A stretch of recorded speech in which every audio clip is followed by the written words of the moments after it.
No matter what you ask, I have but one answer, whispered to me by my ancestors.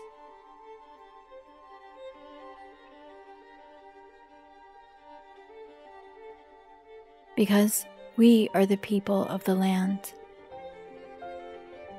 Because we are the keepers of her stories passed down to us from the olive trees.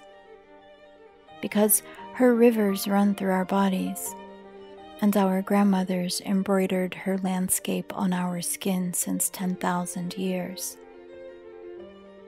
Because we saddled her first horses, we sang her first ballads, and we harvested her wheat with love no matter who held guns over us. Because our poetry watered her gardens since before she was Canaan. Because we danced when she married the Mediterranean Sea, and we made her wedding cake, a tray of knafe from Nablus. Because we were always there. We are the Jews and the Christians and the Muslims. We lived, converted between religions, settled from pilgrims, left and returned, mixed with our conquerors, died by their swords, and nourished her soil with our bodies. But we never left. But we never left. But we never left. When Henry VIII sent Anne Boleyn to the Tower, we were in Palestine. When Marie Antoinette was marched to the guillotine, we were in Palestine.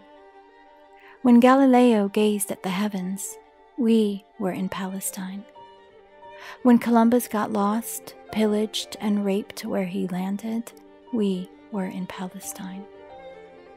When Queen Nzinga ruled the kingdoms of Ndongo and Matamba, when Genghis Khan broke through China's Great Wall, when the suffragettes marched, when all of your history, it was us who were there, not in Europe or Russia or Poland or Brooklyn or Yemen or Iran or Iraq, but in Palestine, continuously for millennia. Because we created her dances, we terraced all her hills and nestled our homes in her grooves. Because we slept, ate, gave birth, married, loved, aged, and died in her arms since time was fitted for a calendar. Because now she's under a foreigner's boot, her curves decapitated by urban planners, her trees cut and burned by their hate, her body scarred and siphoned dry, her pomegranate owned and caged, her za'atar buried in concrete, and her wild, tumultuous history violently stuffed into a plastic box, branded with a new name and an epic myth. They've killed her birds, taken our hummus and falafel hostage in a museum they built over the graves of our ancestors. But we know, and only we can tell her native stories, sing her native songs, and dance for her, a promise from her children, determined to make their way back to the embrace of her sun-kissed hills and her orange and olive groves. To revive her desiccated rivers, that they might again roar with life as they did when our family was whole on her banks. We will always write our love letters to her, always sing and paint and sew and cook her favorite foods, and think and fight and cry and plant and harvest and celebrate for her, our Palestine. We lean on each other. We count on our friends and repudiate the normalizers of our oppression. We persist. We exist. We are one nation, one history, one heritage, one people, determined and destined to go home.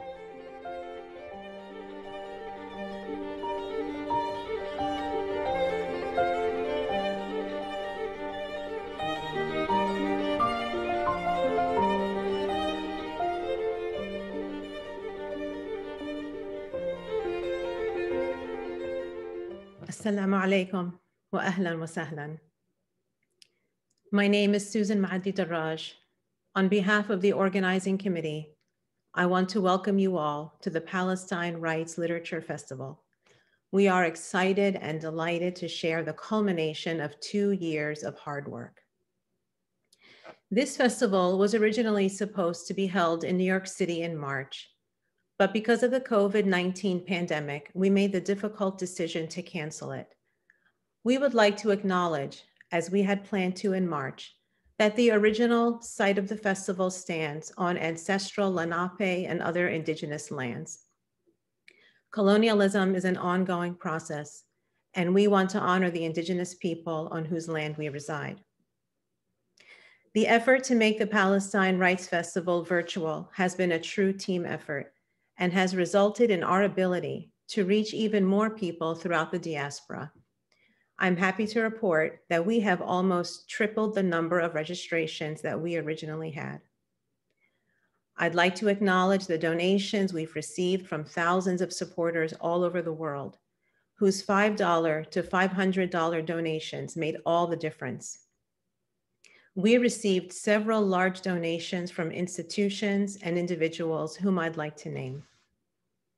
The Lannan Foundation, the Open Society Foundation, the Macmillan Stewart Foundation, Playgrounds for Palestine, the Sparkplug Foundation, PACES, the Palestine Foundation, the Rockefeller Brothers Fund, Kalimat Group, the Arab Fund for Arts and Culture, AFAC, the A.M. Qattan Foundation, the U.S. Campaign for the Academic and Cultural Boycott of Israel, USACBI, the Barnard Women's Gender and Sexuality Studies Department, the American Near East Refugee Aid, ANERA, the Indiana Center for Middle East Peace, the NYU Department of Cinema Studies, the Palestine Museum, the New Generation for Palestine, Islamic Relief USA. For the individual names, I'd like to mention the following generous donors: Mohammed Salhout, Linda Hanna, Ammar Masri, Hani and Sima Qattan, Dr. Nabil Qadoumi, Dr. Aziz Shayban, Isa A. Bateh, Hania Farah, Taghreed Najjar, Luay Najjar, Manal Fakhouri, Michael Kardouche, Moiz and Stephanie Mustafa, Karen Konzen. Before I introduce the festival co-chairs, I want to go through just a few housekeeping items, some instructions and other matters to help you get the most out of the festival. I hope you are enjoying the beautiful landing page that we've created for you through VFairs. On that landing page, the agenda has calendar files that you can download to remind you of the sessions you want to attend. Each of our halls, Nazareth, Haifa, and Jericho, and the Children's Tent has a schedule of events. Some of them, especially the children's programs, have handouts in case you'd like to download those in advance. Please note that there are several sessions with a capacity of 10 to 14 people. This will be done on a first-come, first-served basis for all who have relevant supplies. If you have questions about that, please ask us at the information booth. There's a prize board which allows you to collect points throughout various actions, including visiting booths, attending sessions, and other activities. There's also a scavenger hunt. Please read the rules under the prize board to see what you have to do and what to find and what the prizes are. You each have something called My Bag, in which you can add documents, videos, anything that you would like to have emailed to you later after the festival. I would like to encourage you to visit the booths of our sponsors, our partners, vendors, and booksellers. Please support our speakers and panelists by buying their books. Publishers need to know that Palestinian literature has an audience, so please buy and enjoy their books. Some of our sessions are in Arabic, most are in English, but I'm happy to tell you that all of the sessions in Haifa and Nazareth Hall will have simultaneous interpretation, both English to Arabic and Arabic to English. You can click on the globe icon at the bottom of those sessions for translation. Thank you so much to RM Lingo interpreters in Ramallah for providing this service to our attendees. I'd like to also point out that we have chat rooms where you can speak with each other, both in groups and in private video chats. Please take advantage of that. The lounge has a wonderful feature, a graffiti wall, that allows you to post personal photos, such as pictures of yourself attending the festival. You can write short messages, which will be collected for a festival yearbook. And the graffiti wall is already pretty active, so please make sure you check it out. Throughout the week, please use the hashtag Palestine Writes in your social media posts so that others may follow the news of the festival. And now I'd like to introduce you to one of the co-chairs of the festival, Bill Mullen. Bill Mullen is Professor Emeritus of American Studies at Purdue University. He is co-editor of Against Apartheid, The Case for Boycotting Israeli Universities. He is also the author of James Baldwin, Living in Fire, and co-editor of the U.S. Anti-Fascist Reader. He is a member of the organizing collective for US ACBI, the United States Campaign for the Academic and Cultural Boycott of Israel. Bill is also a member of the BDS Palestine Solidarity Working Group of the Democratic Socialists of America. Please welcome Bill. Thank you so much, Susan. And wherever you are in the world, it's just an honor to speak to you all today and to help to welcome you. Palestine Writes has been a remarkable labor of love. As Susan noted, we started this project nearly 3 years ago. At the time, a small group of dedicated members of the US Campaign for the Academic and Cultural Boycott of Israel. In April of 2018, we secured our first major financial support for the festival from the Lannan Foundation, to whom we're very grateful. Suddenly, we had an idea and some support, but no concrete vision. Fortunately, we had Susan Abulhawa on our team. Susan brought so much love, dedication, organizing brilliance, and vision to what was at the time just a dream. Within a very short time, we saw so many writers and artists and activists coming to say that they too wanted to be part of this project. My own coming to awareness about the vibrancy of Palestinian literature and culture began around 2012, when I made my first trip to Palestine as part of a US ACBI delegation. And happily, 3 of the participants who were with me on that trip were also speaking at this festival: J. Kaolani Kawanui, Robin D.G. Kelly, and Neferdi Tadiyar. In Palestine, we met with students, faculty, activists, and artists who showed us what it was like to stand up to Israeli occupation and to make art and culture under the most difficult conditions. It was also on that trip that Rana Barakat, one of the organizers of our visit, introduced me to Ghassan Kanafani's beautiful and defiant fiction. I've come to recognize that same spirit of creative resistance that I felt on that trip in working with organizers of this festival, like Susan Abulhawa and Susan Muaddi Darraj, and the rest of our brilliant organizing team. They have simply refused to accept the idea that this festival cannot happen, despite COVID, despite Israeli occupation, despite US imperialism, despite Trump. Our festival is also taking place in a climate of continuing censorship of Palestinian voices. As many people here know, just recently, Zoom, YouTube, and Facebook all refused to broadcast a classroom lecture by Palestinian freedom fighter Leila Khalid for Professor Rabab Abdulhadi's class at San Francisco State University. Palestine Writes stands in solidarity with the many protesters of this egregious act of repression, a reminder of what has been called the Palestinian exception to free speech. We, as an organizing committee, also wish to say that our own use of Zoom to broadcast our conference is beyond our control because of Zoom's contract with our host, VFairs, with whom we entered into agreement months before these recent events. And yet, as fate would have it, we now have the platform this weekend to broadcast around the world for the first time in one place the voices of dozens and dozens of Palestinian writers and activists to a global audience. We thank each and every one of you for supporting this festival and helping us bring the world closer to a free Palestine.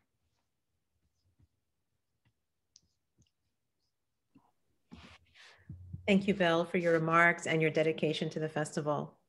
And now I'd like to introduce all of you to Suzanne Abulhawa, co-chair of the festival.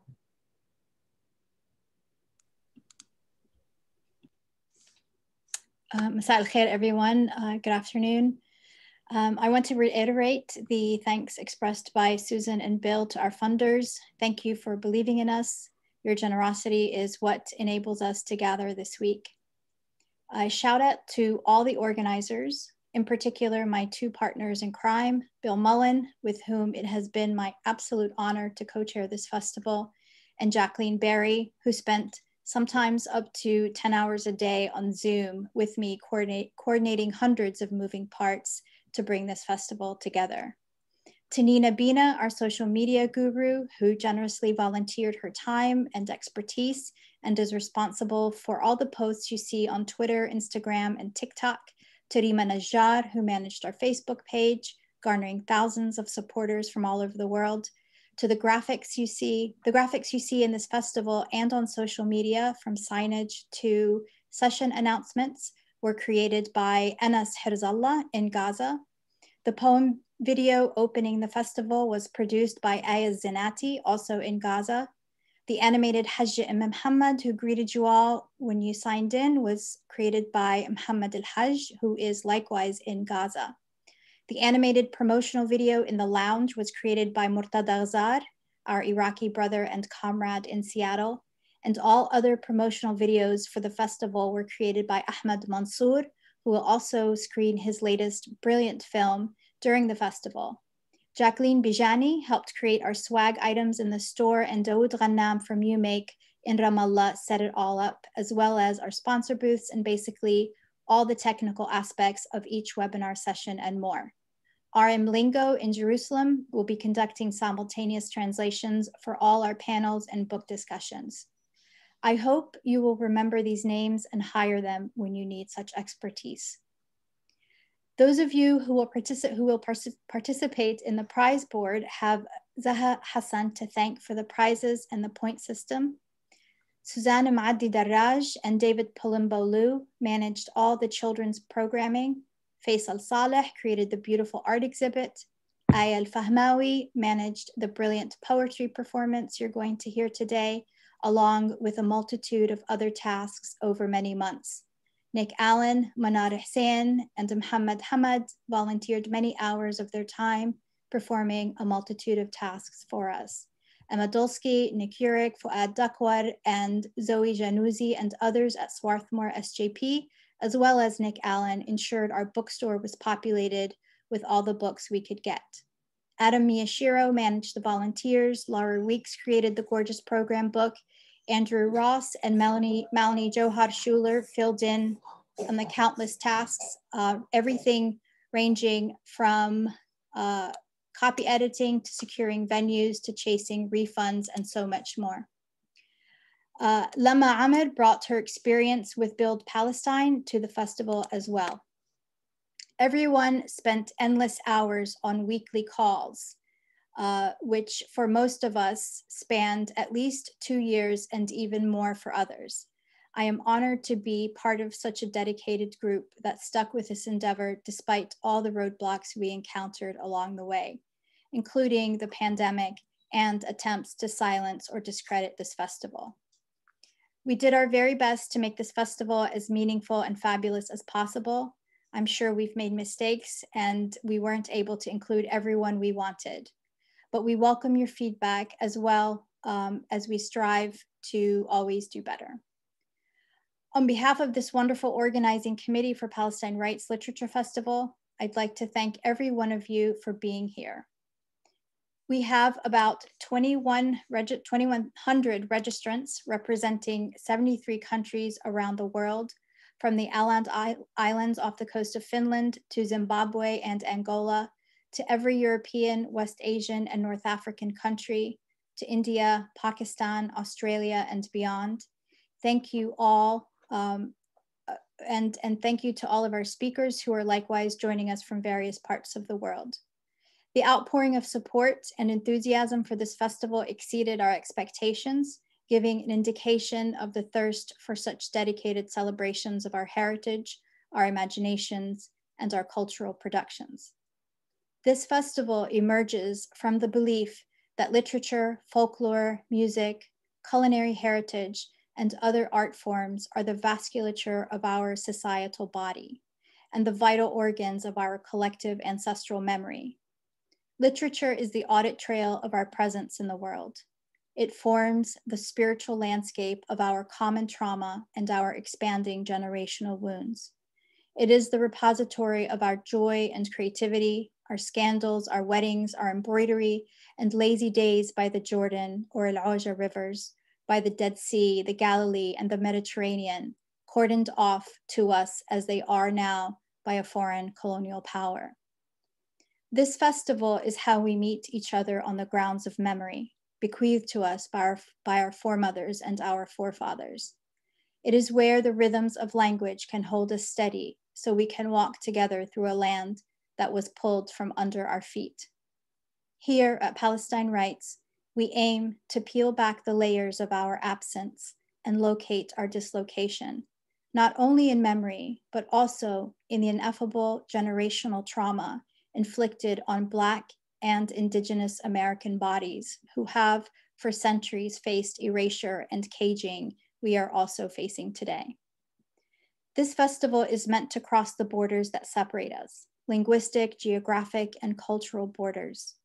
We want readers to discover the books of some of the most brilliant Palestinian writers, especially those whose works are primarily in Arabic. We want to meet each other, meet our friends who stand in solidarity with us, to read each other's works, collaborate on future projects, form friendships, and wage revolutions together. This festival is meant to expand Palestine's cultural footprint in the world, as those with extraordinary political, military, and economic power shrink the physical land beneath us and use their might to silence us. This festival is not meant to be a gathering of polite society, where writers of color are listened to with a curiosity that borders on anthropological study. Rather, we aim to hear and read them because their words reflect our experiences in the world as we see it from the margins. This festival is for the water protectors, for the rangers and warriors who've dedicated their lives to protect life from profit. It is for the stone throwers, the street marchers, the agitators, and the disruptors. It is for the kite flyers, the hunger strikers, the political prisoners. It is for those who understand what an honor it is to be passing patrons of our eternal planet. For those who understand that cultural appropriation is real and deeply wounding. It is for the internationalist, the socialist, the anarchist, and those who see public expression and street art where others see deplorable graffiti. We aim to imagine the world we want, a world that does not know racial theory, Ayn Rand, Zionism, or a white Jesus. Our program over the next 5 days will reflect the decidedly radical, anti-Zionist, anti-racist, internationalist, post-colonial nature of the Palestine Writes Literature Festival. You will hear from some of the sharpest contemporary minds what it means to write as one's society is being erased. We will bring you two iconic literary figures who touched us deeply and profoundly affected our imaginations, Ghassan Kanafani and James Baldwin. Decades after their passing, Palestine Writes will bring them together on the same stage in the fullness of their brilliance, moral fortitude, courage, and their bottomless love for their people and for humanity. Our speakers will talk about the ways that women have rewritten the world, how colonialism alters nature, about cultural appropriation, the cost of solidarity, Palestinian cinema, art and storytelling, graphic novel writing, writing Palestinian queerness, and so much more. We will bring you words from political prisoners, because for societies like ours, Our freest, sharpest, and most creative minds are often locked up by the state. We will hold conversations that the ruling and corporate class want to silence. We believe that the highest forms of literature and art are necessarily emancipatory. They are necessarily disruptive and dangerous to the status quo. This is what we want to amplify here. I also want to say something briefly about the cooking demonstrations at this festival. As our chefs would have cooked had there not been a pandemic and we had been able to convene last March in New York City, our chefs will instead demonstrate food recipes that are delicious, first and foremost, Palestinian, of course, and wholly plant-based or vegan, because cows, pigs, birds, sheep, goats, whales, and all other non-human nations also deserve to be free, because they too have inherent rights to life and habitat, because opposing industrialized terror of non-human animals is wholly consistent with human liberation struggles. And finally, as you all saw when you entered the venue, we have returned to Jerusalem in this virtual space, because the justice we want and need must start with our abilities to imagine it as individuals and as collectives. May we meet physically next year in Palestine, in Jerusalem, Nazareth, Haifa, Akka, Yafa, Majdal, Ariha, and all the cities and towns and villages to which we belong. I hope you enjoy the festival. Thank you, Suzanne. Suzanne is the author of the international bestsellers, Mornings in Jenin and The Blue Between Sky and Water. Her most recent novel, Against the Loveless World, was published earlier this year, and it recently won the Palestine Book Award for Fiction. She's also the author of the incredibly moving poem with which we open this historic event. And now as we close, we thank you all for being here with us. In the chat, you can see that we are joining together from all over the world. We have sessions beginning shortly in the Children's Tent, in Nazareth Hall and Haifa Hall. Please remember to use the hashtag Palestine Writes as you post on social media throughout the week. Enjoy your time. We are so happy that you're here, celebrating Palestinian culture and literature with us. We hope you enjoy the festival, inshallah.